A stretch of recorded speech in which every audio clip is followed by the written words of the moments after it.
So hello there, guys, and welcome back to a brand new episode of the DNF1 F1 podcast. We are the independent F1 podcast made by fans and for the fans as we bring you race reviews, previews, and all of the latest talking points, news and gossip in the world of Formula One. And of course, as always, we like to relay that back to you for your listening and viewing pleasure. Now, guys, of course, just a little bit of a disclaimer of this episode. We are recording this episode before this weekend's Canadian Grand Prix. Now, of course, you guys will know what the result is. At this point, we haven't a clue, but I'm going to go out on a limb and say it was a wonderful 1-2 finish for Ferrari. They sorted out their reliability issues. Red Bull had nothing to match them, and Charles Leclerc is back on track for this year's World Championship. Now, Ferrari biases aside, I'm pretty sure there's going to be more to it than that, but fingers crossed, you never know. We're going to be doing something a little bit different, and that's we're going to dedicate this episode to a little bit of an F1 gossip column. Now, as I said already, we are doing this just before the Canadian Grand Prix. So a couple of these stories, chances are they probably won't be out of date by then. But let's assume that in case they are, forgive us anyway for that. But we're going to go through them anyway. And joining me is a very special guest, someone that you may recognize, joined us for the Abu Dhabi Grand Prix preview last season. And what a show that turned out to be in more ways than one. But I'm so glad to have him back for this episode to share his amazing stories, what he's been up to so far, and of course, go through some of these gossip columns with me as well. It's professional broadcaster and commentator, George Morgan. George, first of all, thanks for coming back on the show. Brilliant to have you on again. And how are you doing?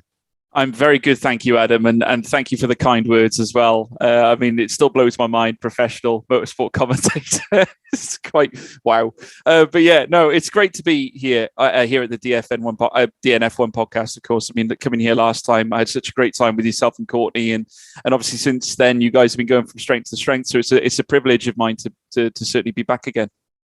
Yeah, and it's a privilege for us to have you back on as well. But of course, I've got to ask, obviously, you know, as you were saying already, professional commentator and broadcaster, has that really sunk in yet, considering some of the already incredible things that you've done? And I'm pretty sure there'll be plenty more to come from you in the near future. It hasn't sunk in at all, really. I mean, I'm still, it's unbelievable. I mean, the stuff that I see, the stuff I get linked with and different bits and pieces, it's unbelievable.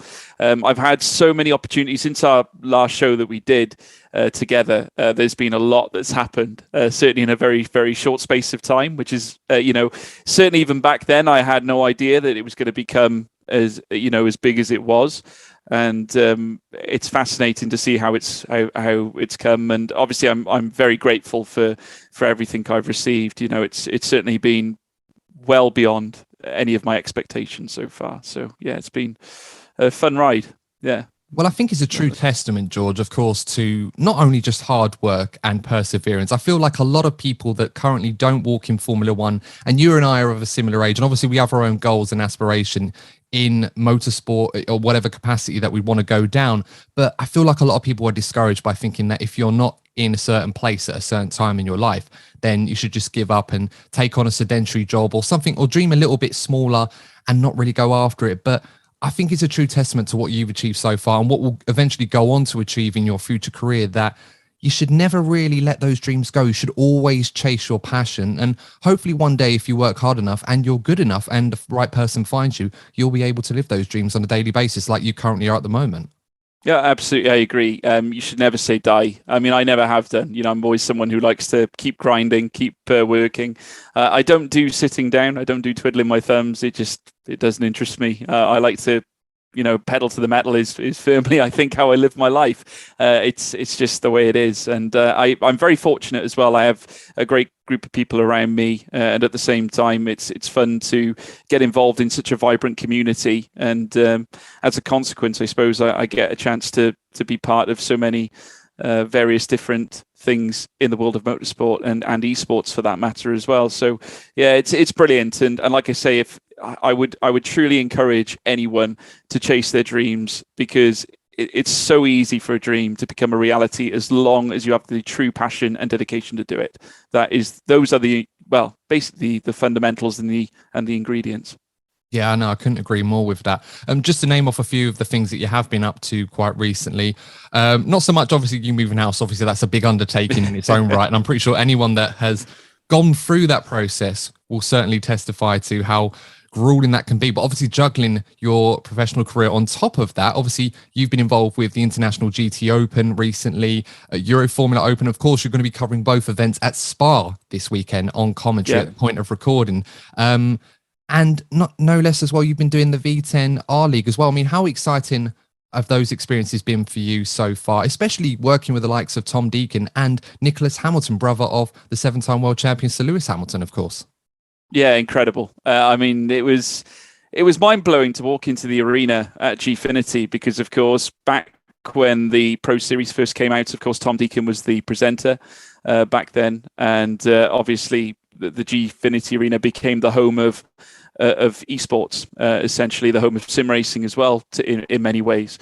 And to actually step out into the arena for the first time, even for rehearsal, just so we could understand how the show worked, it was absolutely incredible. And obviously meeting the teams, the production staff, every single one of those people were so passionate about what they did and what they could bring to the table to elevate the show of esports. And it opened a lot of my eyes as well to the wider spectrums of the wider world of creating a quality broadcast and obviously being part of a great show. And it really does help to boost our platform and also boost the platform, I think, of league racing and for generations of new talents to come. I think it's such an amazing feature, and you have to be there to really see it, I think, as well. But at the same time, to be there with the likes of Nicholas Hamilton and Tom Deacon, I had a lot of fun with those guys. They were brilliant fun, and hopefully it won't be the last time because, of course, we did the first show. We opened up V10R. Since then, Hayden Gullis has been on there as well with Stephanie Wentworth. They did the second show, and they're going to be doing the third show as well, I believe. And who knows? Maybe I'll make a return as well. We'll have to wait and see. But certainly, getting things underway at the Gfinity Arena was very special for me. Yeah, I absolutely certainly hope that is the case. And of course, a lot of people will talk about having a voice for commentary. I know we've already talked about this off air before we came on, but I absolutely am a big fan of your commentary. And I just feel like there are certain people that have a voice for commentary and it fits. Like, we talk about people like David Croft in the last episode we did together, Alex Jakes, obviously the late Murray Walker, I should say. Obviously, I know it's a lot of pressure to put your name up in that bracket, but I certainly feel that when you have a voice that fits commentary, it's only inevitable that you're going to hear that more and more and more and enjoy that. And does that add any sort of pressure to you when you take to the commentary booth that you have to deliver those sort of phrases? As you say, your famous patented phrases, I might add, pedal to the metal. Obviously, that carries a lot of intrigue, a lot of weight to that. Does that add any pressure to you to make sure that you deliver when you're in the booth in real life commentating on the GT Open and Euro Formula Open? Well, I remember my first my first race, obviously at Estoril. I mean, what a place to go to! Of course, the last time I watched Estoril in a race format was, of course, when Jacques Villeneuve crossed the line in the very last Formula race that they had there. And funny enough, it was Murray Walker who took that race on. So for me to then step into the commentary box, where no doubt they would have been commentating on that race that day, was very, very special. And being sat there was unbelievable. It's incredible to think that you're now being painted with this moniker of professional motorsport commentator. I mean, for me, when those words were first uttered to me, when I took that first job, obviously with GT Open, it hit me like a ton of bricks. To be quite honest, it was unbelievable. But it's such a great feeling, and yes, there is quite a lot of pressure, obviously, because you're being, all of a sudden you are essentially doing the same job as these guys, these professional commentators that we all know and love, have been doing for so long, and to be part of that framework, I think it's a thrill for me, and at the same time I'm trying to harness it and enjoy it, and that just the enjoyment, passion, that is the true essence of it. So certainly is a lot of, a bit of pressure, but, just got to do what I do, I suppose. And that's all I can do at the end of the day. So, but yeah, no, enjoying it is the important factor. Yeah. And you're absolutely right. And I think that comes across when you're sort of in that booth. And I can only imagine this, of course, I've not actually done this myself outside my own bedroom commentating on. Well, of course, you started out in that sort of aspect as well, but obviously you have to remind yourself, you just got to get on with it, and you realize what it is that you're actually doing. I mean, for example, you also recently did Formula Regional Alpine at Monaco no less, which I imagine racing heritage doesn't get much better than somewhere like Monaco. And obviously you do have to pinch yourself to realize what you're actually doing at that time whilst you're calling the action.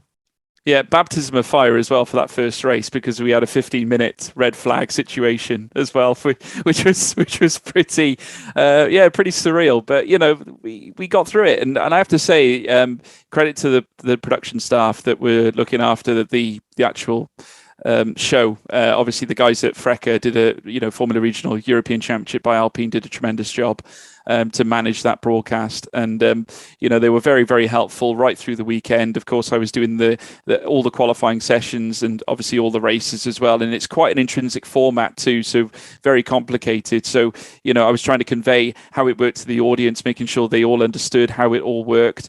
And like I say, it was tremendous, and certainly with it being Monaco, Monte Carlo as well, and the sheer history and the elements of racing years gone by, that being thrown into the mix is truly a privilege for me, and being part of it. And obviously Chris McCarthy to stand in for a man who is certainly lit up, I think, that championship with his own voice as well. Chris is such a great commentator in his own right. Me and him get along very, very well indeed. And I know that he too, of course, we're both part of Loudspeaker, very, very busy man as well. And I have to say, it was a big honour for me, to obviously step into his shoes for that weekend and cover such a grandiose race, and arguably one of the feature fixtures on the calendar. Oh, sorry, I almost pressed the wrong button there. It's the casual problems when you're recording a podcast. Sometimes these things can happen, but you're absolutely right, George. And I think, it does say a lot when you're sort of put into that position and you have to deliver, especially in moments where you can't really plan things that happen. Obviously, that was a crazy crash that happened, which obviously won't go into too much detail. Everyone was okay, which was the important part, but you obviously have to find time to and also find stuff to talk about in that interlude before you get called in the action again, which I imagine is a commentator's worst nightmare, when you feel like you're just talking for the sake of talking, but you realise you have to keep the airwaves going.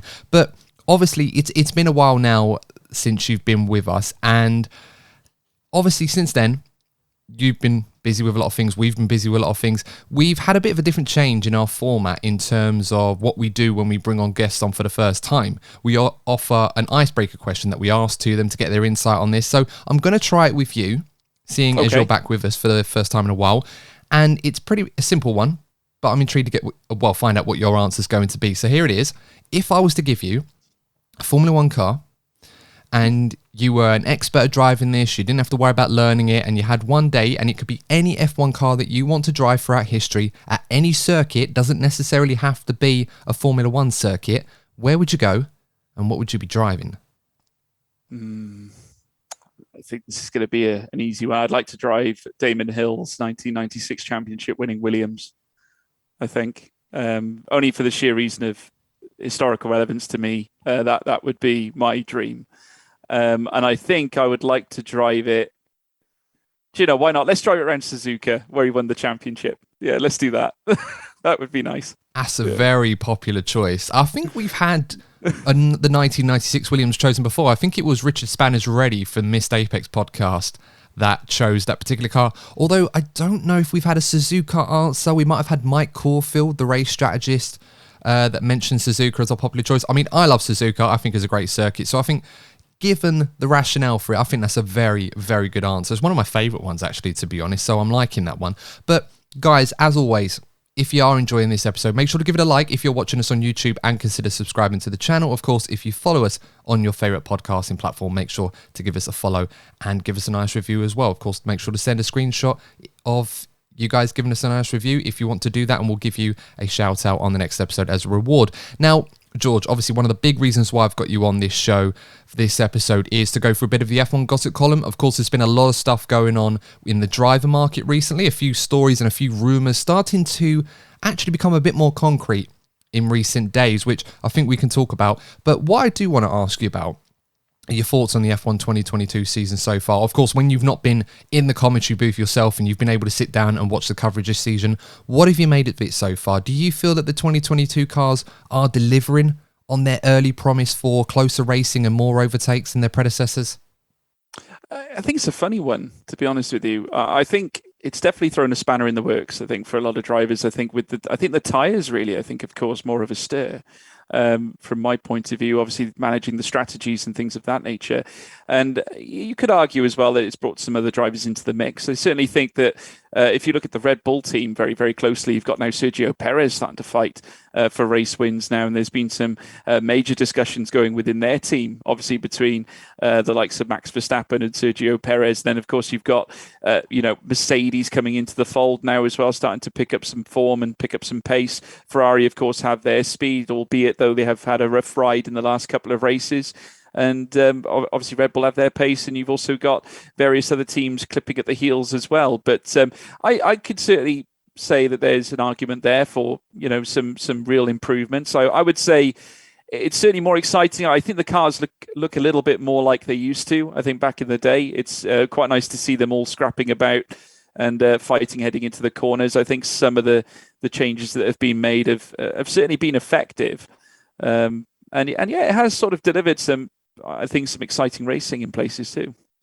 Yeah, I certainly think it's a start. I wouldn't be bowled over and say that they've absolutely smashed it out of the park and delivered on what everybody wants, but it's certainly a step in the right direction. I mean, there does still seem to be quite a necessity for something like DRS, which I know long-term F1 want to eradicate to a point where it's not necessarily needed anymore. And I feel like in certain elements, the field are a lot closer. I don't think we have an outstanding engine provider right now in the sport in the same way that we did in 2014 when Mercedes were literally just dominating in that regard. I mean, I remember, obviously quite apt that you're wearing a Williams shirt today.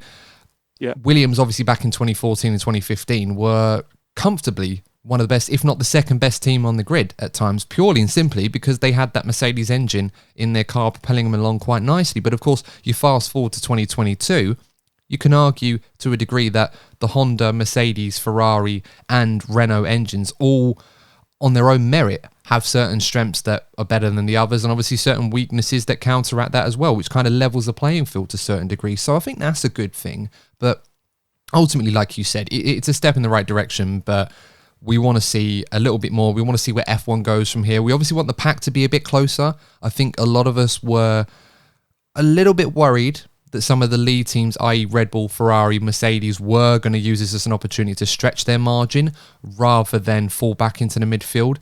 Two of those at least have been able to achieve that. I think in Azerbaijan we saw quite an alarming gulf between the two leading teams and everybody else. So what are your thoughts on that? Do you feel like these regulations need a little bit of time to sort of deal with that issue, or do you feel like it could end up being one of those like we saw in the turbo hybrid era where there's just that deficit that the smaller teams, for one reason or another, just cannot seem to close up?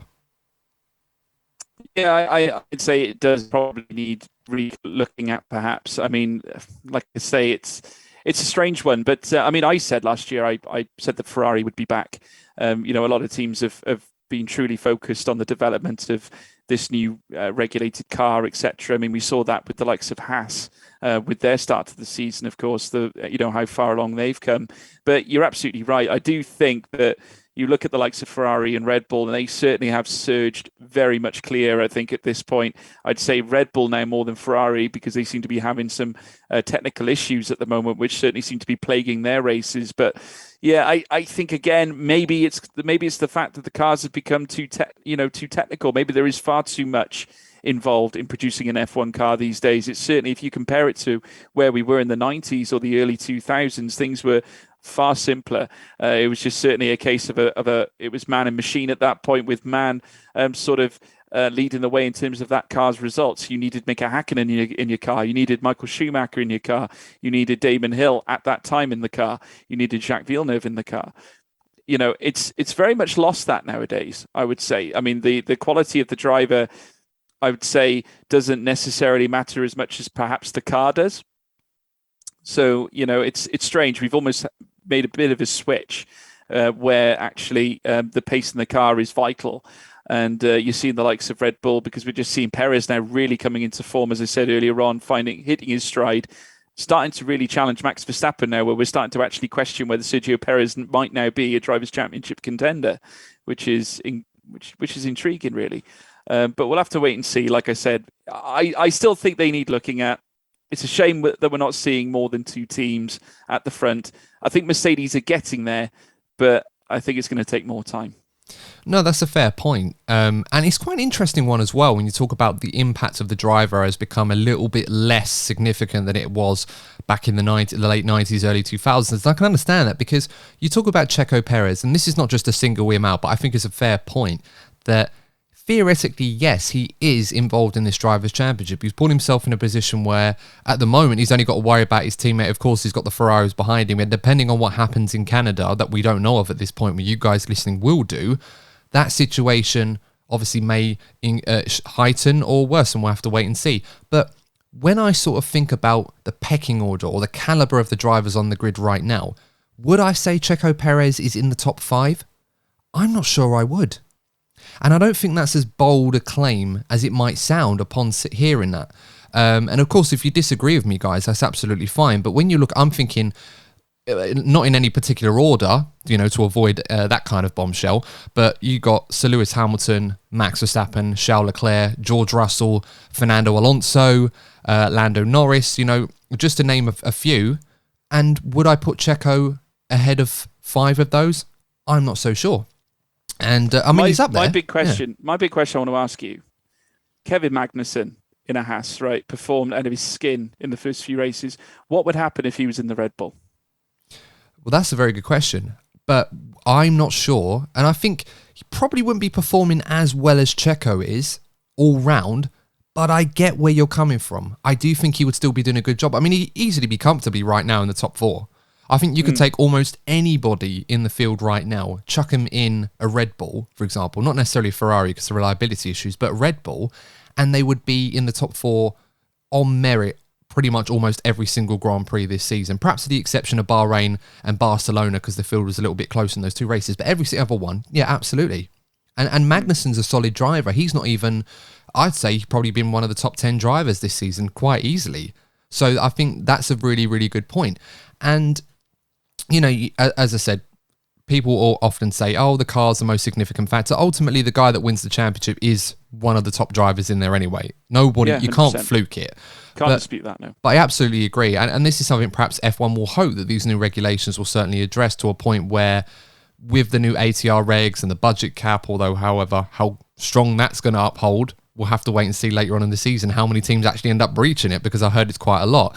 Hopefully those regulations will actually provide what we want, and that's not necessarily 10 teams fighting for the championship, but at least 3 or 4, because there's definitely a few good ones out there that just need a bit more time to catch up. Yeah, 100% agree. And I think only time will tell whether we actually get that. I mean, it is an intriguing topic, and it is one that's argued, I think, time and time again. Is it the driver? Is it the car? What are we looking at here?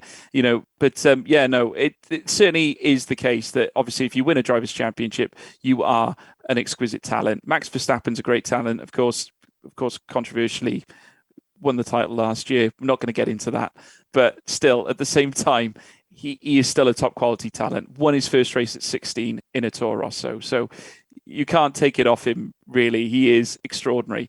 So, at the same time, you've got the likes of Lewis Hamilton, who's won the title 7 times. Checo has obviously won, his fair share of races as well. Perfectly entitled to his seat at a Red Bull. But at the same time, such a contrast in terms of seasons.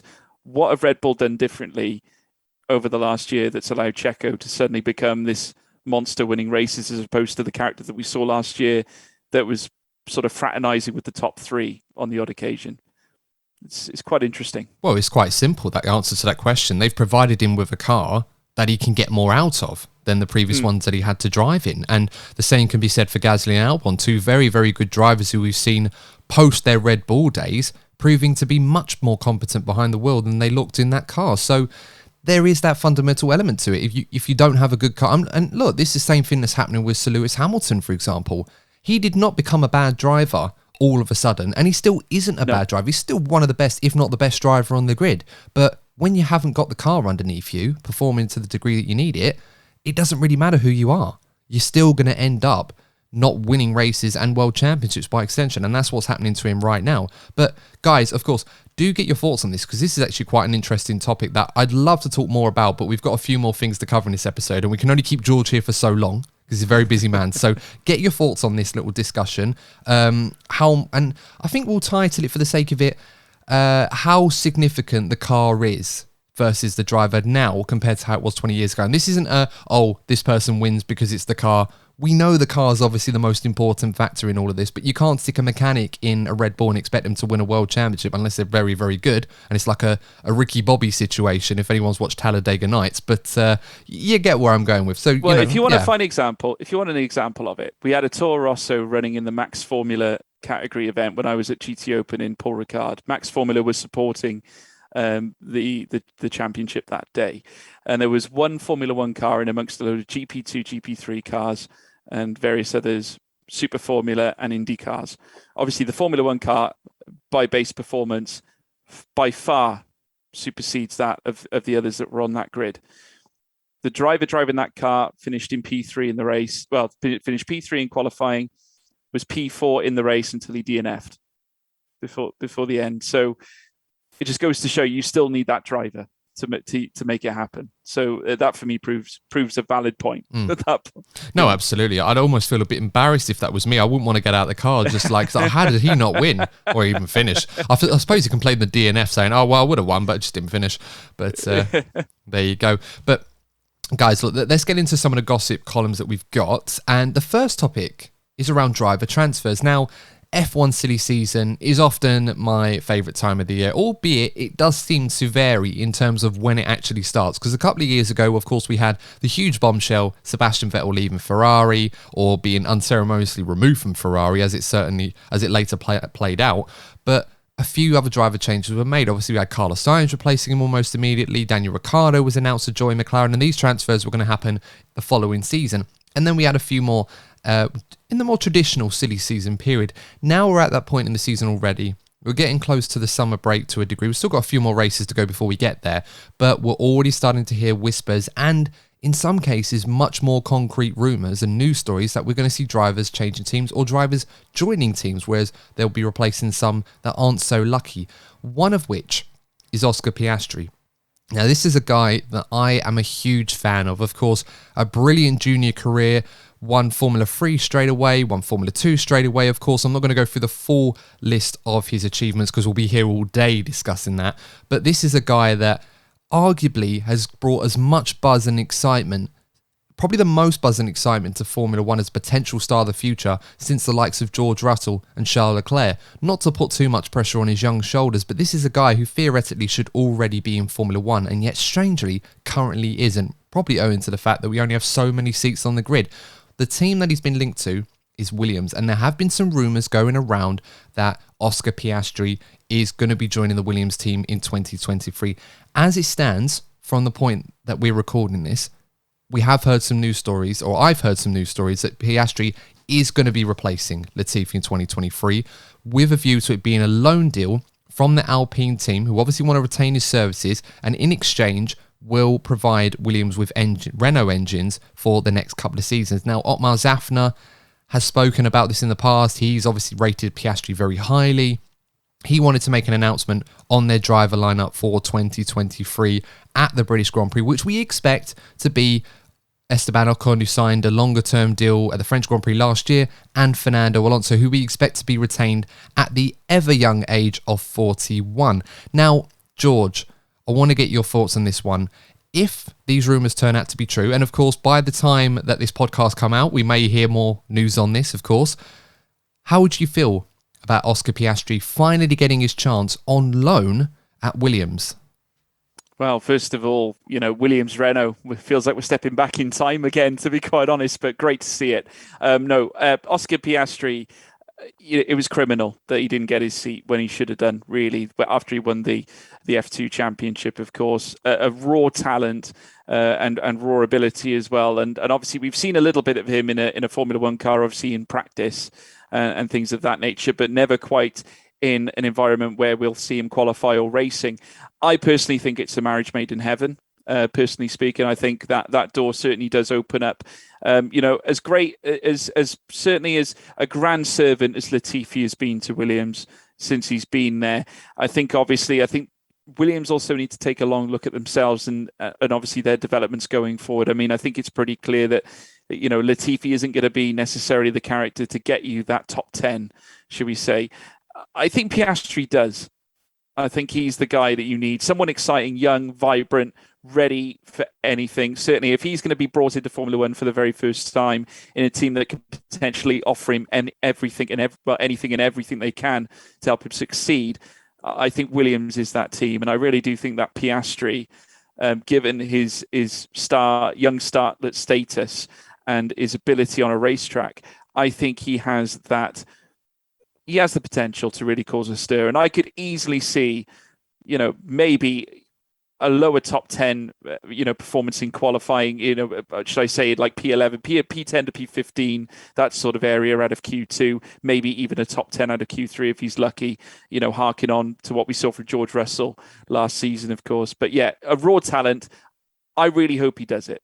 I honestly do. I hope he does join the team, personally. Yeah, I agree. I'm a big fan of Piastri's, as I said already. I've followed his junior career for a few years now, and the guy has been mega impressive, and in a way sort of under the radar, because I remember in Formula 3 a lot of people were raving on about Théo Pourchaire, who is another brilliant driver in his own right. And in Formula 2, whilst they were both impressive, it was Piastri that made that big step up in performance, took the reins in the Prema seat, one that was vacated by one Mick Schumacher, the champion before him in F2. But unlike Mick, Piastri was on it from the get-go. He never needed that much time to adjust. Obviously, there was a few mistakes. The Bahrain Grand Prix, of course, got a bit greedy and went into the gravel trap. But he learned from that and really chased down Zhou Guanyu, F1 driver now, in that championship. And to me, I watched him and I just thought, this guy is special. I'm absolutely convinced he's going to do well in Formula 1. How well he'll do, we'll have to wait and see. But he deserves an opportunity at the very least. And I believe Williams thinks so too. Alpine are desperate to retain his services. And I think part of the agreement of Piastri being a reserve driver this year at Alpine was that they would ensure that they got him a seat in F1 in 2023. It looks like that is going to happen, and it's going to be announced at the British Grand Prix from what we understand. Of course, we were here last year with George Russell. Was he going to get that Mercedes seat? We thought that was going to be announced at Silverstone. It wasn't announced until much later after the Belgian Grand Prix, of course. But hopefully this will be a move. If it does happen, of course, that is going to work for Williams and Piastri, because, as you said, George, Williams' approach on their driver signings lately, post Latifi, have not necessarily been money motivated. They don't necessarily need the money, according to Josh Capito. They've gone through that difficult financial period. They now want to sign promising up-and-coming drivers that can not only get the benefit of experience of working in a team like Williams with their rich heritage and facilities, etc., but also drivers that want to propel the team forward and bring them back to where they feel that they rightfully belong. So, with that all being said, do you think this is the right move for Williams as well? 100%. I think so. Having two exciting talents like Alex Albon, who is also in the team, and being alongside that of Oscar Piastri, I think you've got two very young, vibrant stars there who are looking to prove a point, I think, because, of course, Alex Albon coming off the back of a tricky time at Red Bull, and obviously, his space at AlphaTauri wasn't there anymore. Gasly's there at the moment with Yuki Tsunoda, so obviously there's no space for Albon there. He's going to be intent to prove himself at Williams in order to essentially reclaim his spot. And obviously Piastri, he himself is going to be wanting to say to the teams, look, I'm a former Formula 2 champion. I'm a Formula 3 champion. I've done it all. I'm here. I've arguably got a better pedigree than a lot of the full-timers are here in Formula 1. So by rights, he should have a spot in Formula 1 just off the basis of prior performance. So I'm delighted for him, and I truly think he will succeed. And I think Williams have really caught on to a great opportunity here, bringing on a youngster like Piastri, because he is going to literally send everything in order to make this work for him. And therefore, I can only see Williams succeeding in that aspect. Yeah, I agree with you on that one. I think it's going to be a marriage made in heaven for both teams. It's a shame for Williams in their mind that they probably can't keep Piastri longer than they'd want to. But of course, there might be time to convince him, depending on how things go over the next few seasons. And of course, the situation... Sign Andrea Kimi Antonelli in a few years' time. There you go. Another exciting name. Why not? We're all about that. We need more cars on the F1 grid. Teams are being greedy share the revenue out, share the love, get more drivers on the grid. Try and sell it to them that you can get their young drivers into those cars as well, and there's only a finite number of places to loan a driver to. I mean, look at Mercedes with Nick De Vries last year. They obviously wanted him in that Williams, but ended up going to Alex Albon. So, yeah, that's how it goes. You need to get more teams on the grid to make those sort of deals happen for your young drivers. That's the way forward in F1. But on the subject of Williams, of course, we do need to talk a little bit about Nicholas Latifi, because this is a guy who, as you pointed out already, George, he's not been spectacular. He's not been terrible, but in the unforgiving world of Formula One, you really have to deliver almost on a weekly basis. You don't get many opportunities where you can just brush off the cobwebs or forget about what happened in the last race, go get him next time. You don't get many opportunities like that. So if this turns out to be true, what are your thoughts on Latifi leaving Williams and most likely leaving F1 as a whole? I think one thing that I think Nicholas needs to look at is the fact that he was in Formula One. No one can take that away from him. And he's been a terrific sportsman, and I think a terrific representative for the Williams team as well.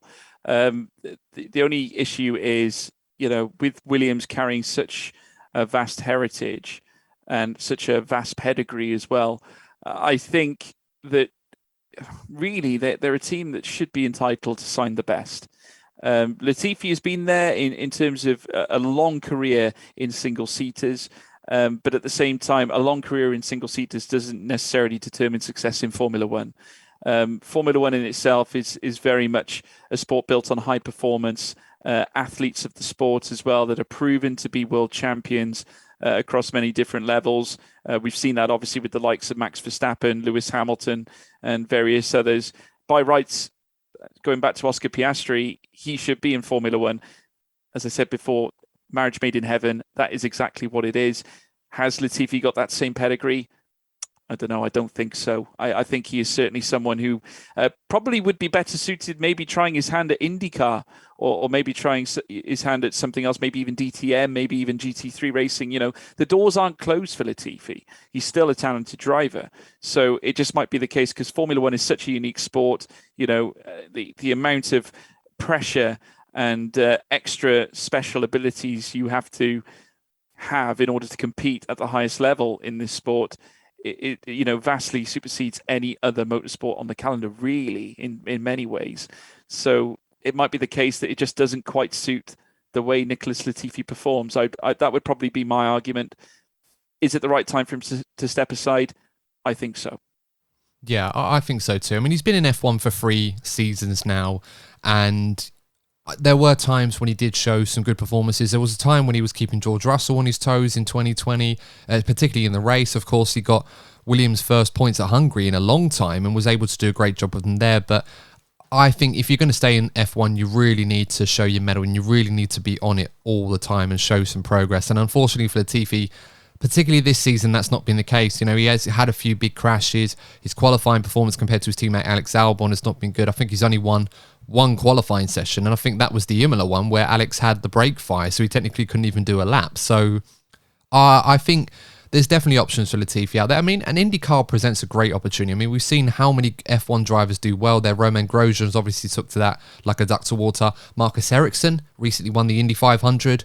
And that's just to name more of the recent ones. Obviously, there's been other success stories there as well. So certainly other avenues for Nicholas Latifi. And if it does turn out to be that he's been replaced by Piastri, I wish him all the best because he has been a decent F1 driver. Not a great one, but certainly not a bad one by any stretch of the imagination.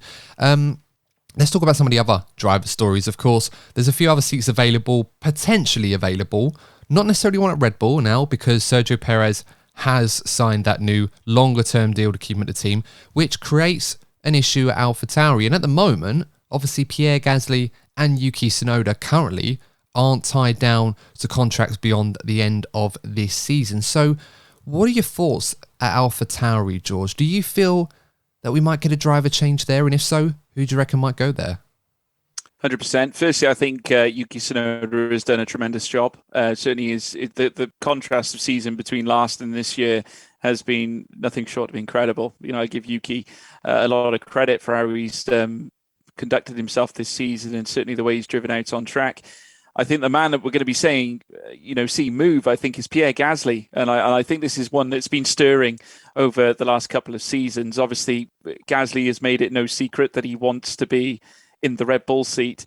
I think now it's dawning on him, since the Checo is performing so well, that door might well be slamming shut on him at this moment. So I get the feeling he's going to have no choice but to look elsewhere, I think, at this stage. And I think that's a fact I think many people have seen over the last couple of years, that Red Bull's investment hasn't necessarily been 100% in Pierre Gasly.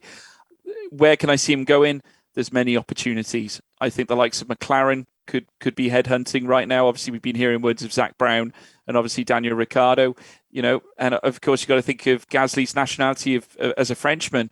Is there a chance at Alpine? They seem to be happy with Ocon and happy with Alonso. I believe they've signed further deals with them as well. But there's many other cards. I mean, if Mercedes wanted to change, I've always earmarked Pierre Gasly as the perfect teammate for the likes of George Russell should Lewis Hamilton ever hang up his gloves. Who knows? Personally speaking, I can't see him remaining in the Red Bull family. And that's just my take on it. Yeah, it's an interesting one. I mean, like you, I absolutely am convinced that Yuki Tsunoda will still be in that AlphaTauri for 2023. I think he's done a good job this season. If anything, he, despite the result that Gasly got at the Azerbaijan race, and of course, we still don't know what happened in Canada. We've got to remind you guys that we are recording this before the Canadian Grand Prix. So Yuki or Gasly could have won that race for all we know. We just don't know at this point. As fun as that would be to see, it's been a good season for Yuki. He's been right up there with his team. If anything, he's been better than him for most of the season as well. And I don't think that has been ignored or been understated. The Franz Tost school of developing young drivers seems to be churning out another solid driver, perhaps not on the caliber of a Sebastian Vettel or a Max Verstappen or a Carlos Sainz, but certainly a solid one in Yuki Tsunoda. And we can't ignore drivers coming through the academy. We've got Liam Lawson doing well in F2, obviously Dennis Hauger, Formula 3 champion, making his way up, Jehan Deruvala as well, another good driver, Yuri Vips, certainly the one that I think is most likely to make the jump to Formula 1. Not in AlphaTauri, maybe, we'll have to see, because we've got Alex Albon at loan at Williams. There's certainly loads of options, and that's ignoring Felipe Drugovich, currently leading the F2 championship at this point, who's a free agent, might be a driver Red Bull might look towards in an otherwise, competitive F2 grid at the moment. So there's a lot of options right there to put in that AlphaTauri seat. It doesn't necessarily mean that that's going to be a good sign for Pierre Gasly. He may not want to stay there. As you said, George, he might be looking at other seats at McLaren, possibly Mercedes. We don't know. Obviously, we expect Hamilton to stay for 2023, but you just don't know. So there's a lot of options for Gasly, but nothing necessarily concrete. And there could also be a risk that he may find himself without a seat in F1. I mean, how realistic would that be in your mind? I think it'd be a great shame. I'm only going off the basis of what we've seen, potentially from Gasly. I mean, let's not forget he won the Italian Grand Prix with AlphaTauri of all teams, and did it exceptionally well as well, keeping back the force of Carlos Sainz. And he has scored brilliant podiums. He kept Lewis Hamilton at bay at Brazil all those years ago too. So I don't know. I'd be a bit disheartened to see Gasly out of Formula One. I think he's got a lot of talent. I think he's vastly, in my perspective, one of the most underrated drivers on the grid, in my own personal viewpoint. I mean, I'm not sure whether people agree. Obviously, if you disagree, let me know in the comment section. But still, at the same time, I truly think he's a special talent. I think he does deserve his shot. I think the only thing that's unfortunate in this case is the amount of top quality drivers we've got in Formula One that have already secured these seats for a long period of time. I mean, Max has signed a long-term deal. You've got the likes of Lewis, who we don't know about his future. Of course, whether he chooses to retire. I still think he's trying to push for an 8th championship. So will he be going soon? I don't think so. George Russell is a long-term investment with Mercedes. It's a job to know. I mean, like you say, Gasly, you'd like to think that there's an opportunity away from the Red Bull family. Would he be better off staying at AlphaTauri? Maybe. We just simply don't know. But I think it would be a shame to lose him out of the sport. It's a very difficult one with Gasly because he's still very tightly knitted with Dr. Helmut Marko. They obviously still have a very good relationship, and I think that's quite critical in this situation for Pierre Gasly. Because, I don't think they want to lose him either, to be honest. Of course not. Of course not. Yeah. I think they definitely don't want to. Well, more so to a rival. And this is the thing. You've mentioned Mercedes already, amongst others, and they are one of Red Bull's 2 immediate rivals at this point, albeit not competitive at the moment, but it's only a matter of time before they will be again. So they don't want one of the drivers on their books going to a team like Mercedes, especially when they lost Carlos Sainz and now he's driving for Ferrari. So you don't want to be in a position where you're losing a driver of Gasly's caliber to drive for a rival. So it's quite interesting. I do think there is hope for Gasly to get a seat. I'm not quite sure where that will be, though. I feel like something has to happen elsewhere for an opportunity to be presented to AlphaTauri, because I just can't see them keeping him in that car if they have a situation where, say, Yuri Vips, for example, wins the F2 championship. That creates a real conundrum there. Aston Martin could be an option. If you look at where Aston Martin stand right now, obviously Sebastian Vettel, a lot of talk around Sebastian at the moment. Obviously seems to be fundamentally leaning himself towards, I suppose, different passions at the moment in terms of of what he gets up to outside the sport. Obviously trying to push for a greener future in Formula One and also in general. Obviously, it's been interesting. There's been lots of rumours circulating around whether Vettel will still be in the sport next season. So, it could be the case we see Gasly driving in green next year, for all we know. But we'll have to wait and see. I think there's opportunities for Pierre to get a seat. I think it's likely that it's going to be between McLaren and Aston Martin, personally speaking. So we'll have to wait and see what that brings. But I can firmly agree with you. I think Yuri Vips and obviously Felipe Drugovich, for example, are prime contenders potentially for AlphaTauri as well. And and if Red Bull want to keep hold of this talent, they're going to need to rotate these drivers because there's only so many opportunities in Formula One. I'd like to side with Drugovich because he's a former Euro Formula Open champion, so I'd like to back him all the way. well, there you go. That's it, Drugovich all the way. I just think, as I said, I think they're very good drivers. Yuri Vips definitely has a lot of potential. Drugovich this season has proven that he's definitely up there. I'm going to be brutally honest. I don't believe that this is the best cohort of drivers that F2 has at the moment. I think the last few years, since 2016, we've had a high caliber of drivers, at least one or two in particular, real stars in the making.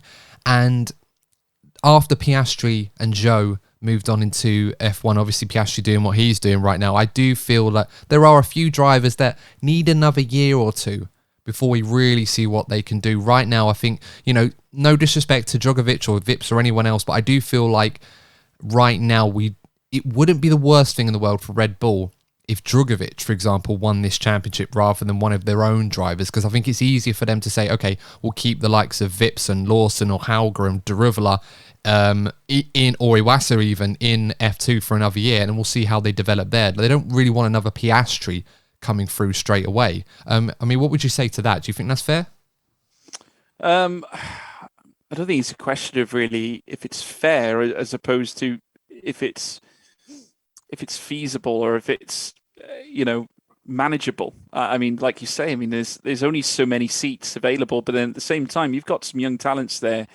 I suppose the question of fairness, is it fair on those drivers to keep them hanging, I suppose, for another season?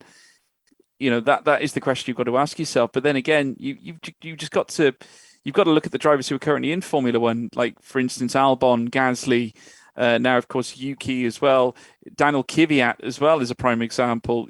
Drivers that have come through the development system, that have come in and they've gone again, and they've had to wait for their opportunity to come through, and certainly with the amount of drivers they've got coming through right now, that's a lot of talent you've got there that that's gonna go potentially unfulfilled. It's a tragedy, really, in Formula One that a lot of these drivers aren't going to get their opportunity. I think that's just going to be the way it is. They won't get a chance, which is a real shame. But I do agree with what you said earlier on. It isn't, I would say, the most talented bunch we have seen in recent years. I would certainly agree to the sentiments that, certainly the likes of Charles Leclerc, George Russell, Gasly, Sainz, so on. I think we've witnessed certainly greater boons of youth drivers coming through. I also think we're going to get another burst of it in the near future. That, of course, we saw the likes of Dino Beganovic, who won at Monaco when I was commentating Formula Regional Alpine. He is currently leading that championship by a country mile right now in that event. Also, you've got the likes of Andrea Kimi Antonelli, who I alluded to before, who, of course, is steamrolling the current situation in the Italian F4 championship as well, which is something I'm going to be able to see in Spa as well. So I'll keep you posted as to what that's all about. But I think there's definitely more talents to come. And I think this goes back to the argument, should we be seeing more teams in Formula One to keep this talent fresh, keep it enabled, keep the turnarounds coming? Because obviously for this sport to be the best sport in the world, you need to attract the top talents. So rotation is necessary, in my personal view. Yeah, absolutely. And Red Bull have got themselves to blame at the moment with so many junior drivers on their books. They're close to turning F2 and F3 into a single spec series right now with just a Red Bull championship. But we'll have to wait and see. We'll have to wait and see how that sort of plays out. But a lot of options. The one domino in this driver market after Perez signed his new deal with Red Bull appears to be that Aston Martin seat that Sebastian Vettel currently occupies. Now we know, technically speaking, Lance Stroll is out of contract at the end of the season. But I think you and I both know, George, that whilst his father owns that team, he's pretty much got the safest seat in the sport. Probably more safer than Sir Lewis Hamilton at this point, or Max Verstappen. So what are your thoughts on Sebastian Vettel? Because I know I'm a big fan of Seb. I know you love what he's doing at the moment. This season, he's had a great season. I think he's driving better now than he was in that final season at Ferrari when things just started to go to the wayside a little bit when Charles Leclerc came in.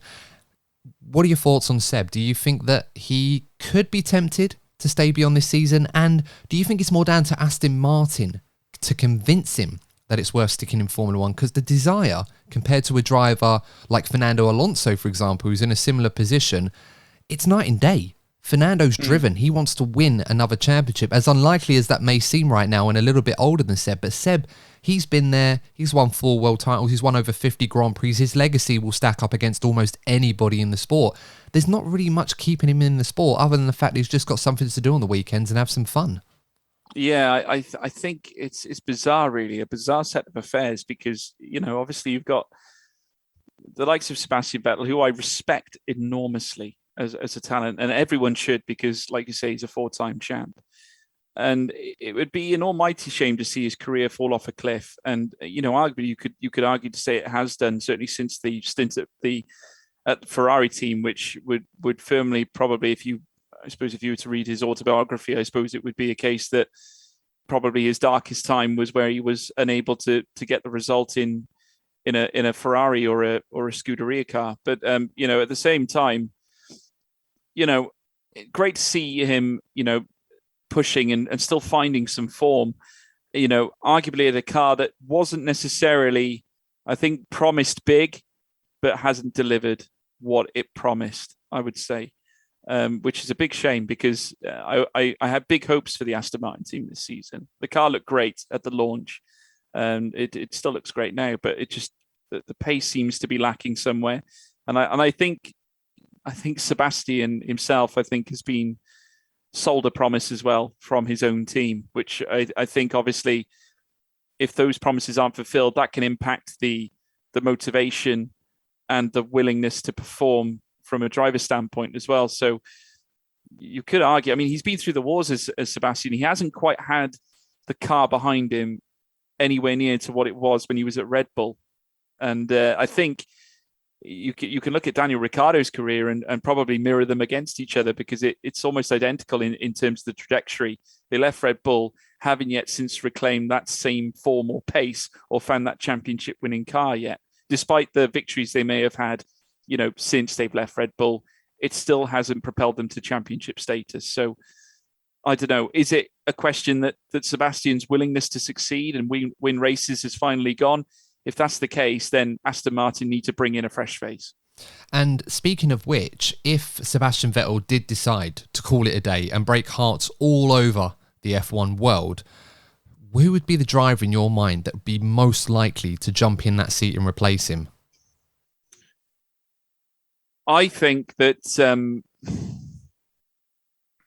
that's a tough one, because you've got lots potentially. I mean, you've got Daniel Ricciardo for starters, who could be one to jump straight in there, depending on how things go with McLaren.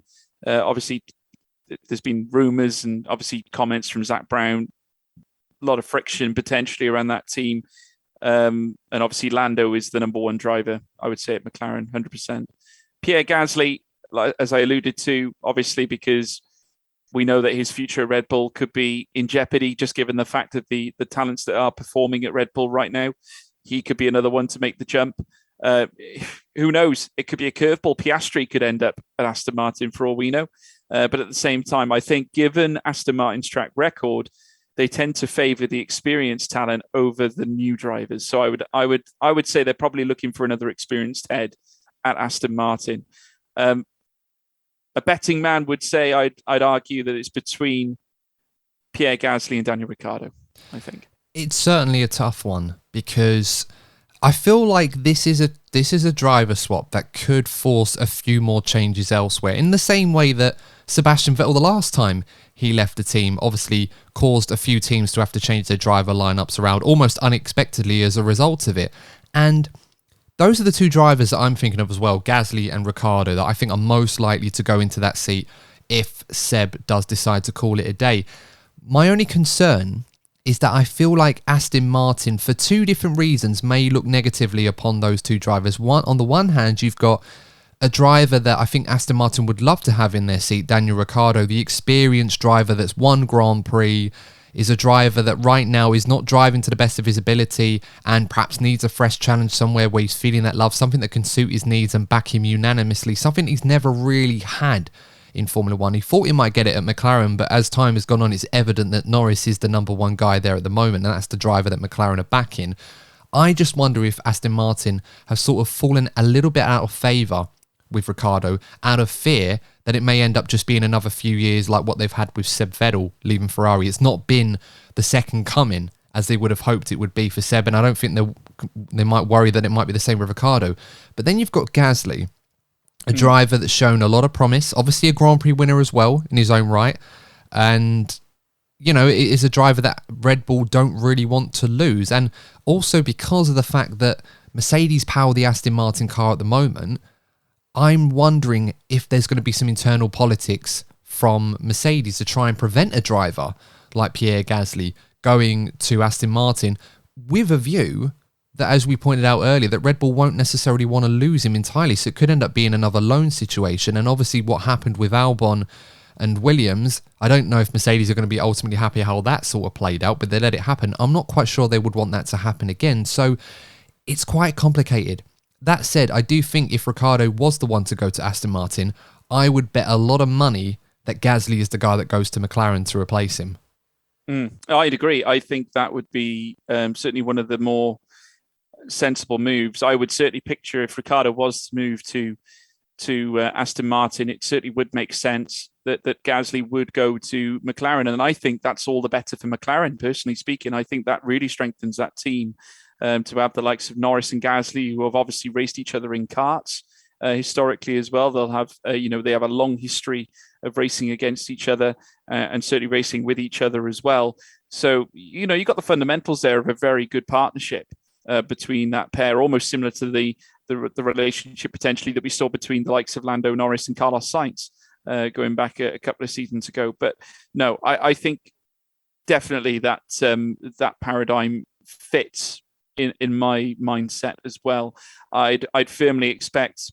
I can't imagine Ricciardo. I can't imagine Gasly, perhaps like you say, going to Aston Martin. Mercedes probably would have some, say in that. Maybe again going back to what I said about maybe Russell and Gasly being the absolute partnership. You're absolutely right. Maybe that does stand in the way a little bit. The fact that he is so tainted in Red Bull colours, maybe that being an issue. But yeah, no, I firmly agree with you. I think Gasly would be better aligned at McLaren.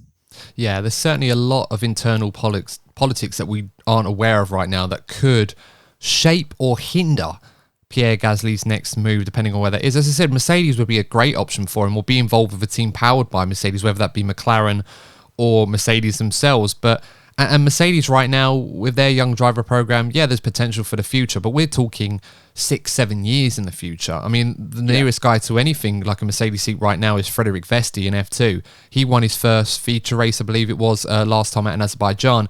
So I'm not sure if Vesti's going to be anywhere near ready for a Mercedes seat if one was to become available in the next 2 years. So you're really thinking Mercedes are going to be looking around for the driver to replace Sir Lewis Hamilton, either on the current F1 grid or go for something completely crazy, but we'll just have to wait and see on that one. It almost feels with Ricciardo as well. We should mention that whilst there is questions around his future, that it's more his decision if he was to leave McLaren in 2022 rather than McLaren forcing him out the door. From what I understand, it seems that Ricciardo has the final say on that. So it could be a scenario where McLaren may try to make the situation as uncomfortable as possible for him in the team, make him not feel wanted. Perhaps it explains Zach Brown's recent comments regarding Ricciardo. Yeah, I agree. And I think you're absolutely right. I think maybe it's the case that they're trying to make it as uncomfortable as possible for him. The thing is, McLaren have a lot of options, and they've made it. They've done a lot of clever things to sort of suggest, we can dip into the IndyCar market. Colton Herta could get a shot, or or someone, from IndyCar. They've got those connections. So, McLaren aren't short of options, and if you're Oscar Piastri as well, and it seemed like McLaren showed interest in bringing you into a seat. I mean, Piastri in a McLaren sounds very exciting to me. That is something that could potentially work. And again, they could go to Pierre Gasly and make him an interesting proposal. That could still happen. So, the chips are stacked very much in the lap of Zach Brown right now. And I firmly believe that McLaren feel that, as far as they're concerned, whatever happens with Ricciardo, that driver's spot, it's not going to be a problem to fill, I don't think. Certainly not from where McLaren sit right now. Yeah, I agree with that. And we didn't even mention Colton Herta. That's another outside name in IndyCar that's been linked with McLaren for a long time. Obviously got connections there. I'm not sure if that one's going to happen unless it happens in 2024, i.e. Ricciardo leaves, then he comes in. I just feel like right now, if Ricciardo was to leave before the end of 2020 or 2023, that there would be a driver existing in F1 right now that would be a better fit. But we'll have to wait and see. Let's quickly move over to Alfa Romeo and Haas. Now, both of them currently right now both have one seat each that is unaccounted for next season. Zhou Guanyu seat and Mick Schumacher's. Zhou Guanyu has done relatively well so far this season. I think he's been okay. Obviously not been on the level of Bottas, but considering this is rookie season, I think he's been okay. And we'll just have to wait and see how it develops. But this is a driver that right now, despite wanting a longer term contract, you almost feel like the future of the Chinese Grand Prix in Formula One, which at the moment is up for debate because obviously Shanghai has suffered during the pandemic and it struggled to get back on the calendar. Do you almost feel, George, that situation could depend on whether or not Zhou Guanyu's seat in Formula One is secure beyond this season? Because I feel right now that there are other drivers that they could put in. One, Théo Pourchaire, if he does enough in F2 and the Chinese Grand Prix is not secured in F1, that could prove to be a bit of a problem for Zhou Guanyu. I can't help but feel that you're absolutely spot on, unfortunately. When Alfa Romeo made that signing, it was almost as if it was intent for marketability rather than actual racing. There was lots of other factors that were involved in making that deal happen. And I personally think that while Guan Yu Zhou has been impressive in certain aspects of his racing, when you compare it to what Bottas is capable of, getting that car in the top 10 and things of that nature, far beyond where Alfa Romeo were last season, Bottas is showing what can be extracted out of that car. I feel that Alfa Romeo have got to look elsewhere, I think, next season as well. And looking at the likes of Théo Pourchaire, absolutely right. I think he is an exciting talent, part of the Ferrari Driver Academy as well. And, the Ferrari Academy have got so much to offer. And certainly when you've got Alfa Romeo, again, the Sauber team with so much heritage that has since risen and obviously performed so well, they're a very exciting prospect for any young drivers that are coming through. Obviously, we saw the likes of Charles Leclerc join that team when he first got introduced to Formula One and did some really admirable things as well. And they've got the perfect dynamic at Alfa Romeo as well, having a figure like Valtteri Bottas who could potentially assist and aid new drivers coming through to get to that next level. And I'm sure Ferrari would be doing everything in their power to encourage that as well. So again, I think you can firmly place Alfa Romeo in the same category as McLaren.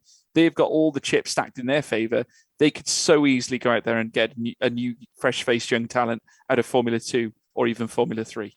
Yeah, absolutely. And I think the reluctance to offer Zhou Guanyu when he signed for the team a 3-year deal, as it was originally reported that that was going to be the case, does Big tend to statement. suggest, exactly, it's a big statement, and it does tend to suggest that this could come down to marketing more than sheer talent, because I think he's been okay. But I certainly believe that if there was an opportunity to put someone else in that car, like a Teo Porcher, for example, I think Alfa Romeo would rather that than chase a marketing campaign that may not bear fruit for at least another 3 or 4 years. And I don't really think they plan on keeping Zhou Guanyu in that car for that long. No, no, I don't think they do. I think very much. I think it was one of those scenarios that I think maybe we'll see how it goes for a season and then review it come the end of the year.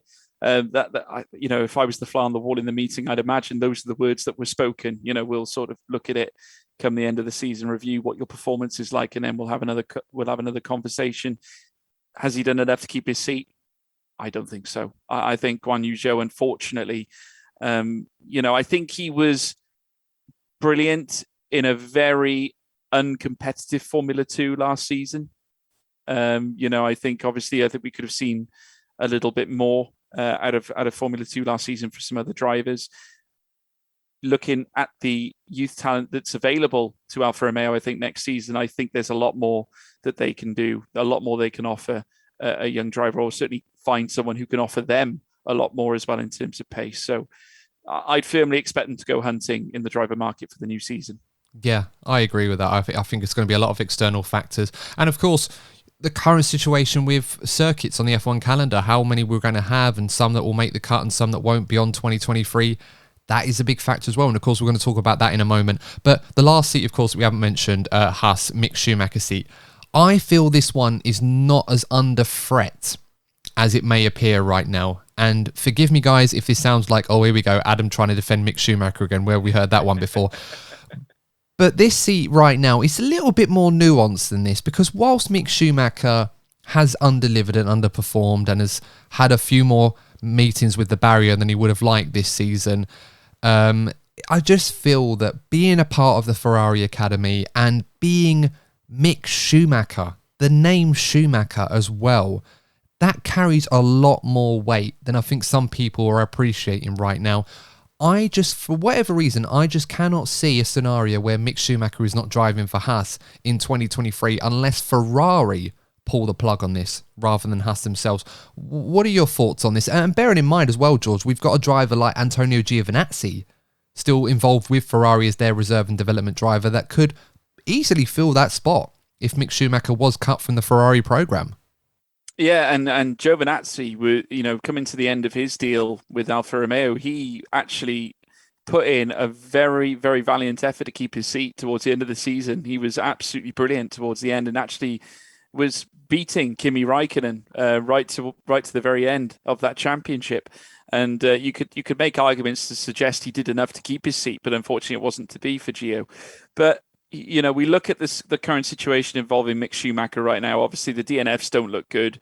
Certainly seems to be fighting a lot with his own car. Obviously, I think Haas are looking at the performances delivered by Kevin Magnussen and sort of, applying them side by side with someone of like Mick Schumacher. You got to remember, Mick is almost fought against two sides of the spectrum here, because on one level, last season, his teammate was Nikita Mazepin. You have to wonder whether we would be having these same conversations about Schumacher if Mazepin was still in the seat this season. I don't think we would. Yeah, this is the thing. If Magnussen wasn't driving the car this season and it was Nikita Mazepin, would Schumacher be placed on notice at this point? That's what you've got to ask yourself. Yeah. I mean, obviously we followed Mick Schumacher for a little while, and the one apparent trait of Mick Schumacher is that he's not a slow learner, but he does need a bit of time to bed himself into a series. It's usually the second season syndrome, which affects, traditionally, it's a football thing where the second season syndrome tends to be a bad thing. In Mick Schumacher's case, it's a good thing. But sometimes because of the fact that he had a teammate like Mazepin, and let's be honest, the car last year was an absolute dog of a car. He was never going to be fast in that, whether you put Lewis Hamilton in that car or Mick Schumacher, for example. So I don't think there was much to learn, even if you put Magnussen in that car either. I don't think Magnussen would have done much either if he was in there last season. But because he's going up against someone like Kevin Magnussen, I do feel there is a tendency in Mick to overdrive this car. Obviously, it's a brand new car as well, a new set of regulations, which obviously he struggled with. So in a way, you could argue this is a bit like his first season. and that he's having to learn again, and that hopefully next year, if he sticks around, we may see a better Mick Schumacher. The question remains is not necessarily if Haas have got the patience for it, but if Ferrari have got the patience, because that technical partnership between the two teams, which is growing and growing and growing within the regulations, of course, we must stress, a big part of that, this Project Schumacher, if you like, is quite dependent on Ferrari's input. I just can't see a scenario where Mick Schumacher leaves Haas at the end of 2022 unless Ferrari move him out of that team. Yeah, well, I don't think Haas really have a tremendous record when it comes to looking after young drivers either. I mean, if you look at where we've come from, for so many years we've seen Grosjean and Magnussen as a partnership. It's been quite a few number of years since Haas has actually embedded young talent into their team. Obviously they had Mazepin and Schumacher last season, but as you said before, it was a car that was not expected to perform at the same level as the other cars on the grid. So they were reserved to the fact that they knew that they were going to be propping up the rest of the order for the whole season. Coming into this championship, obviously you've got Magnussen now back in the team after Mazepin was obviously vacant out of his seat.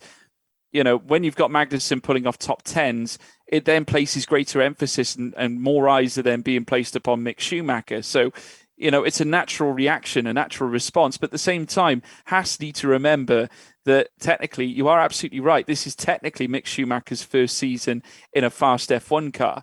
So you've almost got to look at, I suppose, what AlphaTauri did with Yuki Tsunoda. It wasn't his greatest season last year. And he said a lot of controversial comments in the media as well about whether AlphaTauri were giving him all the tools in the car. A lot of controversial opinions from Yuki Tsunoda, which really threatened his position in the team. But yet he's come back this season and has shown us what he is capable of. Is it a case that we need to wait and be a little bit more patient with Schumacher? Maybe it's the case that we just need to see how this season rides out. Remember, it's quite a long championship. We've still got quite a few races left. We could yet see something special from Mick Schumacher. So I wouldn't count him out just yet. I still think he needs more time. And I think what Haas need to do as a team is maybe take a little bit of a different approach to sort of developing a talent such as Mick Schumacher, because I think they're so used to dealing with personalities such as Romain Grosjean, such as Gutierrez, or the likes of Kevin Magnussen. Dealing with a young driver is very much a new feature at Haas F1 teams. So, it's something I think they themselves are going to have to learn a little bit as well. Yeah, I very much agree with that. I wouldn't throw the baby out with the bathwater just yet, but it is one of those that Haas will need to try. And with Mick Schumacher as well and Kevin Magnussen as a unit, they do have to sort of come together and try and get the best, because I definitely think there's untapped potential there. But obviously, there is that temptation if things aren't going well, especially in an era where Haas have got under no illusion of Haas going to be at any risk of breaching the budget cap, but the last thing they want to do is spend all their money trying to fix the car when one of their drivers is always crashing it, for example. But let's move on to another topic if we can. Let's talk about the future of the F1 calendar. And in recent weeks, we've heard stories about the possibility of F1 exploring having Kyalami in South Africa on the F1 grid in 2023. Now, a lot of people, myself included, would love to see Kyalami back on the calendar. It hasn't been on the calendar for almost 30 years now. The last race there in 1993. And in recent weeks, I think as recently as the Monday after the Azerbaijan Grand Prix, George, Stefano Domenicali, the F1 CEO, went out there to South Africa to meet with some of the organisers to thrash out some details on trying to get this on the calendar. From what we understand, there is a strong desire on both sides to get Kyalami, a race in South Africa, back on the F1 calendar as early as 2023. Now, this is part of the introduction of a few other races as well. We've got the Qatar Grand Prix coming next season. We've got the race in Las Vegas coming in next season as well, which is going to make the F1 calendar a little bit more congested. But before we get into that, how encouraged are you, George, by the news that we could, most likely at this point, from what I've been hearing, see an F1 race being announced back in South Africa again? I think it's brilliant, and I think Kyalami is the perfect place. if I'm honest. A traditional track, again, heritage as well. Of course, we haven't had Formula One cars there for a number of years. I mean, I'm talking a long, long time. But still, at the same time, we have now got it back potentially in this era, the turbo hybrid era of Formula One. I'm encouraged by this move from Stefan De Micali. I think this is great for the sport. I really hope they do proceed with it, because for me, this track encapsulates a similar layout to that we see at the likes of Spa-Francorchamps. Proper circuit racing and wheel to wheel as well. A lot of variation in the corners as well. Albeit we're seeing a lot of street circuits get dropped into the calendar these days. And I'll be honest with you, this is a very selfish viewpoint from myself. For me, Formula One isn't about street circuits. For me, it's about traditional circuits, heritage, Silverstone, Spa, Japan, Suzuka, these sorts of places. And Kyalami, for me, fits the bill. I'd love to see Turkey back, honestly. If I could see a track back, I'd love to see Istanbul back, on the calendar too. But Kyalami, for me, wonderful circuit, and for me, deserves a rightful place in the calendar for Formula One. Yeah, I agree with that. I don't think it's a selfish opinion at all, George. I absolutely agree with you on this one, and I will happily die on that hill in terms of F1. I'll join you. Yeah, no, absolutely. I think a lot of people, probably a huge fan club, we'll all get together on a nice hill somewhere and we'll just fight it. I'll bring the barbecue. That's it. Sounds great. Us against the street circuit. I'll bring the alcohol, of course. Only if you're above 18, though. You're going to have to bring soft drinks if you're under that, I'm afraid. Disclaimer, everybody. Yeah, we'll have to. We don't want to get in trouble. But... Of course, or, the legal drinking age wherever you are from. Should remember that one as well, because we have followers outside the UK. That all said, and all of that out the way, I do agree. I think it's a great place to go racing. I've raced on it on a lot of racing games. It looks like a fun track to drive on. I've seen a few races, a few series on there. I have absolutely no reservations as to why we shouldn't have a Grand Prix at Kyalami. I don't see why we haven't gone there in a while, but it looks like all the encouraging signs are there. A lot of input has been made from the drivers and the teams and the fans, and I think F1 are finally listening, and it looks like we're going to get a race there. But that does present a bit of a conundrum.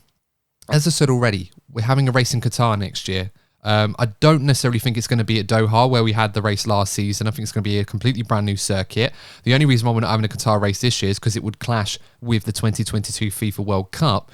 We're also going to have a race in Las Vegas, which has obviously been hugely reported, and I'm sure a lot of people are going to be looking forward to that. Another street race, but I think we can tolerate that as long as it's nothing like the one we got at Caesars Palace car park, for example. So there's fingers crossed for that one. It's going to be a great venue, George, for F1 stag parties, I must admit. I think there's a niche there that F1 haven't quite exploited yet. Yeah, no, it's intriguing, isn't it? Formula One has changed so much over the years, and I think nowadays, we look at I think you could take a look at Martin Brundle's grid walks as a prime example. You've got people who aren't necessarily or haven't in the past anyway taken an interest in Formula One, but all of a sudden want to be there for the sheer spectacle of the sport. So for me, if you look at a marketability standpoint, for Formula One to go to places like Vegas, Qatar, these big money places that sort of generate a lot of eyes. All the big stars want to be there. You can see and argue the point as to why they are having, a lot of these street races. Obviously, Vegas was a no-brainer. I know that Lewis Hamilton, I think, even said in a press conference interview that he would love to see a race in Vegas. And we've seen it now. It's effectively here. So. Yeah, you could certainly see the mindset in behind the decision making of where we're going with a lot of these tracks. But certainly, I think as someone who has followed the sport for years on end, we also, tip our hats to the great tracks such as Kyalami, Istanbul, the likes of Spa-Francorchamps, many others as well that have graced our calendars. These tracks are equally, in our view, and just as important to the future of Formula One. And for me, they have to be on the calendar. Yeah, I agree with you a lot on that one. I mean, if we were designing the calendar together, there probably wouldn't be too many street circuits on there. I'd probably allow... I mean, Singapore, I would argue, is Singapore really a street? I mean, it is, but it's not the same as others. But I'd love to have that on there. Monaco for the heritage, although it's, for some people, it's a bit of a procession. I get it. Fair enough. Yeah. Canada, I wouldn't consider that a street circuit, even though technically it is, but I'd have Montreal on there. Albert Park, another one. Yeah, so they're not the conventional street circuits. I think we need to stress this, because a lot of people will come at this and go, oh, well, you like those circuits, but they're street circuits. I say, yeah, but they're not the same street circuits. We're not talking like what we had in Miami or Valencia way back then, although that's quite depressing. If anyone's ever gone to Valencia recently and seen what that track looks like compared to how it was back in 2012, it's heartbreaking, really, if you look at it. It's great content for any F1 YouTuber out there to go out there. It's almost got its own heritage as being a content paradise in that regard. But look, we're digressing a little bit. Let's obviously we're talking about Kyalami, and if Kyalami is going to be on the 2023 calendar along with Qatar and Las Vegas, from what we understand, that's now going to put F1 in a position where currently we'll have 25 races, 26 if we include Shanghai in this argument, because there's been a drive to get Shanghai back on the calendar. It hasn't been on the calendar for a few years owing to the pandemic. From what I've been hearing, Shanghai might be a bit more difficult because it's really struggled to sort of get itself together then. So we'll sort of leave that one on the back burner for now, and let's just go with 25. Now, F1 right now, the latest Concord agreement suggests that we can only have a maximum of 24 from what we understand, which means that one race has to go at least. Now, obviously, there's been talk about the Mexican Grand Prix, which we understand is still going to be on the calendar, although it's not been formally confirmed yet. Then there's the French Grand Prix, the Monaco Grand Prix, and a race that you're going to be quite fond of and a bit disappointed to hear about is at risk, is Spa in Belgium. George, should be at risk. Well, this is it. I agree. I don't understand why Spa should even be in the conversation. It shouldn't. I just don't understand the thinking behind it, because I mean, you look at the track itself; it's so perfect for Formula One, and especially I would say you could argue that it's got more perfect as the years have gone on. Nowadays we're not really, gushed with a plenty of tracks that can contain the sheer size of these cars anymore. Because if you look at the sheer size of these compared to those back in the 90s and the millennium, those cars are like half the size of the ones that we've got nowadays. So, very rare have we got tracks that can house the size of them. You can go 3 wide at Spa up through the Kemmel Straight. It is perfect for racing, absolutely perfect. It carries a lot of danger as well in terms of, DNFing out of a race too. So it can cause a lot of fireworks. You've got some, vibrant corners with well-known names: Bus Stop, La Source, Eau Rouge, Radion, Kemmel, Les Combes, loads of it, Blanchimont, Pouon. Big names that, circuit lovers and Grand Prix lovers aplenty all sit and reminisce about. I'm certainly one of those guys. I don't want to see Belgium removed off the calendar. For me, that would be, I know I throw around the word tragedy a lot, but that would be a true tragedy, in my personal opinion. Yeah, no, I agree. Some of my best memories of F1 are at Spa. And I know a lot of people will come at this and say, oh, it is shrouded in tragedy in its own right. And that's something we can't ignore. I think Spa, over the years, has become... not necessarily what I say become, but it's always been that. But it's been one of those circuits that has struggled to sort of get with the times in terms of a desire for a safer Formula One. And that's an important thing. We shouldn't understate how significant that is. But I do feel that, I just can't understand why Spa would be in a position where it's seriously at risk of not being on the calendar. I mean, it's not the first time that Spa's been removed. Obviously, we had 2003 where it was off there. 2006, there was some renovation works going on, but it was a bit behind, so it got removed.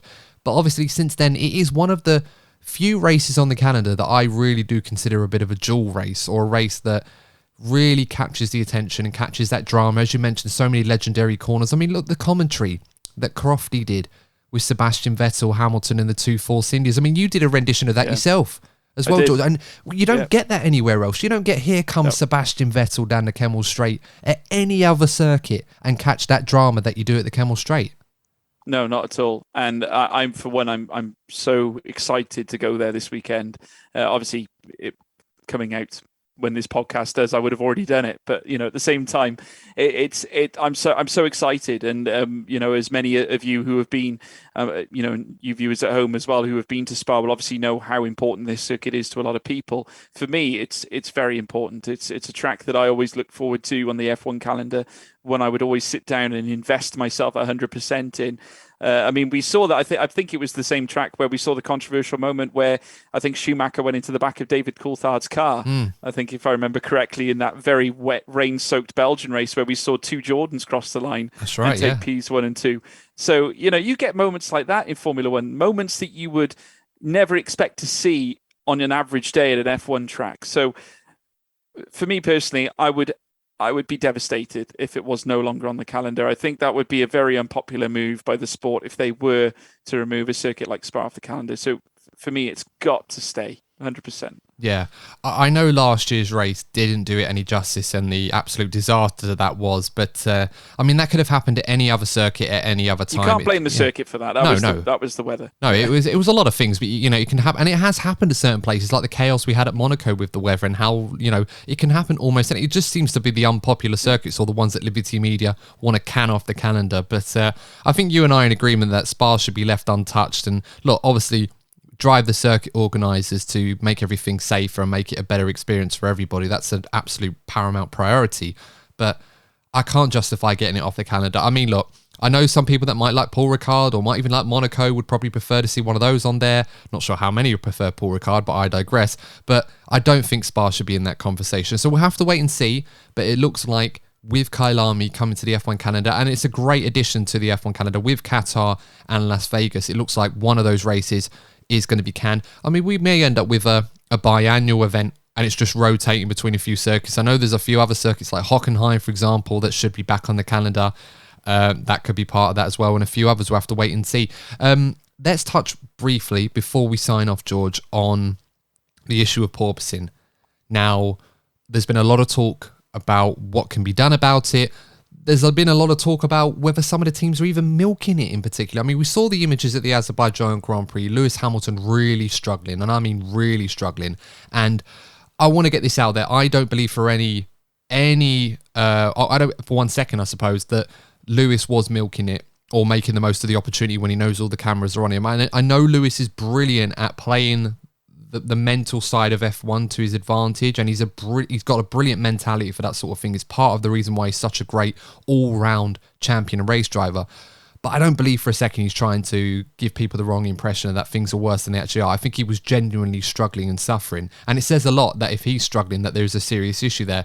But what is your perspective on this, George? Do you think that this is something that the FIA need to get involved and create something across the board to limit this, or do you think that the onus is more on the teams to dial this out? Because this is something that the teams themselves have admitted that they can control how much a car porpoises, but obviously there's that trade-off for performance versus comfort, and any driver worth their mettle is always going to choose the fastest, most uncomfortable car over the slowest, and yet a car that drives like a cloud. As much as it is... I suppose it makes you shudder a little bit when you see a driver step out the car the way Lewis did. Obviously, Daniel Ricciardo did the same as well, so I absolutely don't think Lewis was milking it. I think it's perfectly legit, but I would 100% agree that it's up to the teams to make those decisions. Only for the sheer reason that if you look at a lot of it, not all the teams are faced with the same levels of porpoising that we're seeing from other teams. So there is that ability, as you so rightly said, to reduce porpoising. So that, for me, just signs and seals it for me. It's up to the teams to manage it, to make sure that it's not a prevalent issue in their car.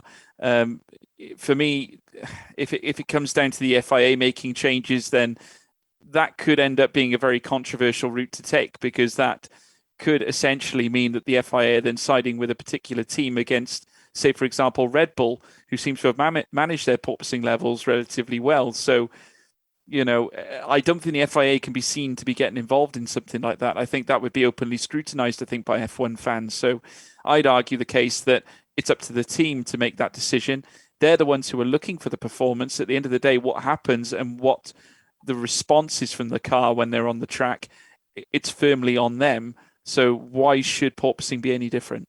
That's all I'm saying. Yeah, no, that's absolutely right. And I agree with you on this one. I mean, I can understand a lot of people that will probably weigh in on the comments, or people that have weighed in on this discussion already will bring up examples of the active rear suspension Mercedes had within the rules, of course, and DAS. Both of those got outlawed. Those are different sort of scenarios to what we have right now. And you can apply this logic to so many other innovations that have found their way and been outlawed within a reasonable amount of time, like the X-Wings or the McLaren double clutch. You know, talking back to Australia so many years ago and stuff like that. Loads of things like that. And with porpoising, this is an inherent issue of these new ground effect cars that nobody could have foreseen. Of course, we knew about this back in the 80s and late 70s when ground effect was first a thing. And obviously there was measures and mandates introduced to kind of mitigate that, mostly raising the ride height to a minimum amount, which is something that's been suggested by a lot of people that's weighed in on this subject. But I agree that this is something that the teams, and I can't emphasize this enough, the teams can control this, and they're choosing. I mean, James Vowles at Mercedes, he's already admitted about talking about this and admitted that they probably went too far on porpoising with their cars. They created, with the setups, this discomfort that George Russell and Sir Lewis Hamilton were facing, and you know, the drivers themselves are going to push the boundaries. They're the ones that are going to want the fastest possible car that they can produce. Yeah, it's very uncomfortable, and it's the same for every other team, but everybody's managing this. It's just Mercedes are the ones right now that seem to be struggling a lot more than the others. I mean, you've got the Ferrari have this issue as well, and Carlos Sainz complained about this, but that Ferrari is still handling it like a champion and is still fast. But Mercedes, it's a completely different situation altogether. Yeah, no, 100%. And I think, you know, because there's been a lot of scrutiny around Mercedes, and they're finding it difficult to find the problem. I think this is why they're trying to bring out the porpoising card and sort of say, look, the FIA needs to take a look at it, you know, on the basis that it could cause harm to that of the drivers. So, you know, it's a bit of a shame that card gets drawn, really. But you know, at the same time, they're doing what they can to win. Obviously, they don't really want to fall behind that of Red Bull. But at the same time, for me, very much like the performance of any Formula One car, the side effects must also be taken, into responsibility by the teams themselves, in my personal view. And what we need to remember, going back to the comparisons with the outlawing of DAS and the active suspension, for example, porpoising isn't necessarily something that's brought in order to enhance performance of a car. It's a consequence as per the regulations and the new designs of these new Formula One cars. So there is no advantage here. If anything, it's a disadvantage for all teams. Therefore, it's up to the teams to manage it and make it as irrelevant as possible in their car setup. So, you know, firmly, for me, it's the onus of the teams at this point. Yeah, and as sort of those who watch on YouTube sort of wagging my finger at this, because this is exactly what I was just about to say. It's something that's been brought in, DAS and the active suspension stuff that's been brought in the past, which have been outlawed, like other things. This is an inherent problem with these new cars that nobody could have foreseen with the testing that they were limited to doing on these cars during development. It's not something that Red Bull have introduced a program, or Mercedes have introduced something that's made their car bounce like crazy but gives them performance, and then they're the ones that want it to be rid of. We'll just have to wait and see how things go. I really, really hope that we don't get a situation where either one of the FIA get involved and introduce something which completely punishes a team like Red Bull and Ferrari and perhaps a few others for developing good cars, and obviously rewarding teams that have developed uncomfortable cars at the same time, or a situation where a team goes too far on porpoising, which causes an accident for one of their drivers or worse. So I hope that hasn't happened. I know George Russell was warned that could happen, but my response to that, as you said, George, is, you know, your team can dial it out.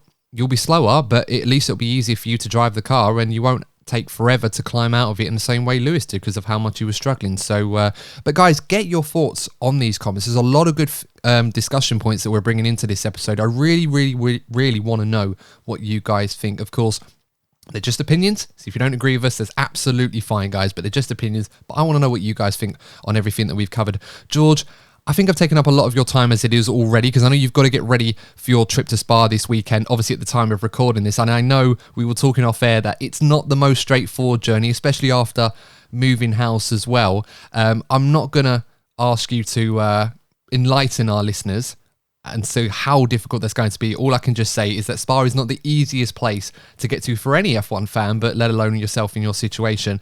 But that all said, where can our followers and our listeners tune in to find you on your socials, and also where they can listen to your amazing brand of commentary? Well, thank you for the kind words, firstly, Adam. That's very kind of you to say. My socials, of course, at George Morgan TV. That's where you can find me on Twitter, Instagram, and various other places as well, Facebook, wherever you want to go. It's always the same. I have now got a website as well, which is www.george-morgan.co.uk. You can find me on there as well. And also plenty of other places too. You can also look at the stuff like V10R League as well on the BT Sport website, as well as YouTube as well. And with International GT Open, they of course have channels, so you can tune in for free on YouTube, as well as the channels that are covering it around the world as well. But yeah, lots to come in the near future, and very, very excited. Yeah. Absolutely brilliant stuff. And of course, guys, I implore you to check that out. It's some really brilliant stuff. And as I said, if you've not heard of George Morgan before, you certainly will do in the coming years. I can guarantee that. Now, of course, guys, as always, just plug in this episode once again. Remember to give a like and subscribe to the channel if you're new. We are chasing 1,000 subs. I know it's a bit ambitious for the year, but I think we can do it. We just need your help. We're getting closer to 700, although we may be already there by the time this episode comes out. We'll know at some point. But of course, guys, we need your support, so please continue to support us if you have done. And of course, if you're new to the channel, make sure to subscribe. There's plenty of room for you with the DNF1 family. But of course, guys, we'll be back with a British Grand Prix preview next week. But until next time, guys, thanks very much for tuning in. Stay safe, and we'll see you in the next episode of the DNF1 F1 podcast. And remember, if you're not first, you're probably DNF1. Take care.